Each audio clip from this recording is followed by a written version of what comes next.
Lisa, mirë se Përshëndetje, një Zamir se ju gjeta. Faleminderit shumë që më keni ftu në emision. Faleminderit shumë që ke qenë e gatshme me ardhur në emisionin tonë dhe më shumë se kjo faleminderit që e ke nisë një organizatë të tillë e cila synon nëse asgjë tjetër ngritjen e zërit fillimisht, por që jo vetëm e kemi pa që po bëni hapa konkret për përmirësimin pikërisht jetës me personat me diabet.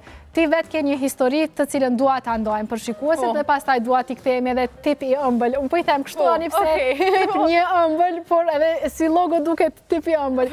Edhe ti je një tip i ëmbël. Faleminderit. Një tip shumë i ëmbël. Lisa në studion ton. Lisa nga 6 vjeç apo jo? Je diagnostikuar me diabetin? Tregona pak më shumë. Unë jam Lisa dhe qësaj kemi themelu organizatën Tip një ëmbël, që përmende edhe vetë. Është një organizatë që ka për qëllim rritjen e vetëdijsimit në Kosovë për diabetin tip 1, ngritjen e zërit për kushtet cilat po na mungojnë, edhe për largimin e stigmës. Unë kam një lidhje shumë të thellë personale me themelimin e organizatës Tip një ëmbël, për shkak që jam vetë diabetike tip 1, prej moshës 6 vjeçare, dhe me thonë që tash kanë kalu 15 vjetë që unë jetoj me krejt sfidat që vinë me të qenurit me diabet tip 1. Pra ndaj e kom pa që është mëse e duhur me kriju një organizatë të tillë për shkak të mungesës së informacionit që është në Kosovë.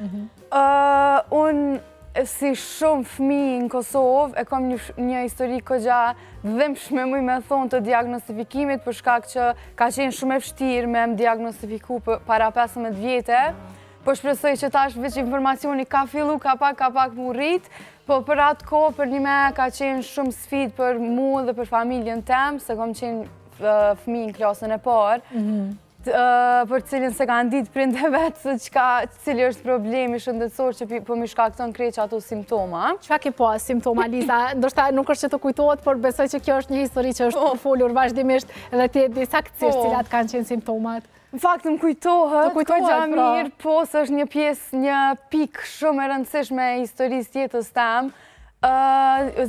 Një prej simptomave kryesore ka qenë urinimi shumë i shpesht, kom urinu disa herë gjatë natës, që së shumë normali për një fëmijë në klasën e parë. Po ashtu kom hongër tepër shumë, po kom hup pesh, që do të me qenë e kundërta. Lëkura, kom pas infeksione shumë të shpeshta në lëkur, infeksione urinare, etje shumë e madhe, edhe krejt qëto simptoma kanë që prindë e mi me pas pyetje se qka pëndo, se gjithë nuk ka qenë regull.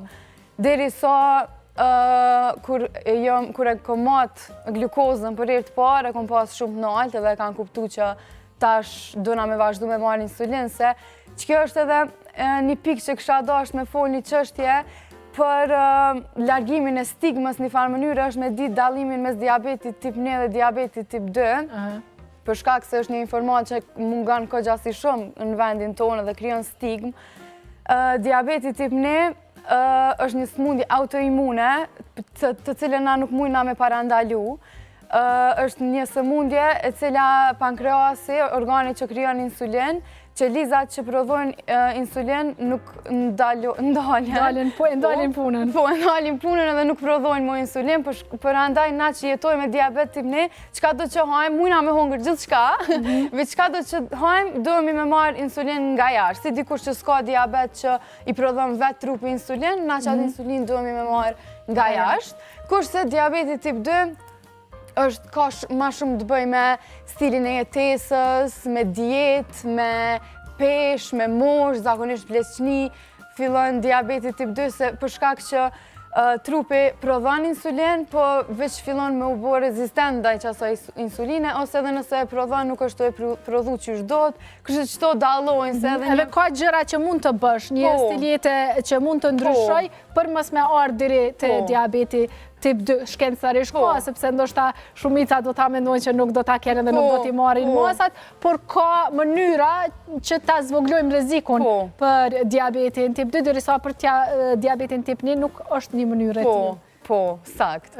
Prandaj, që ajo është edhe një prej stigmave nashta që një fëmijë me diabet mundet mi përjetu dhe mundet me detyru që me mshef, gjendje shëndetësore se nuk ju pëlqen kur dikush ju thot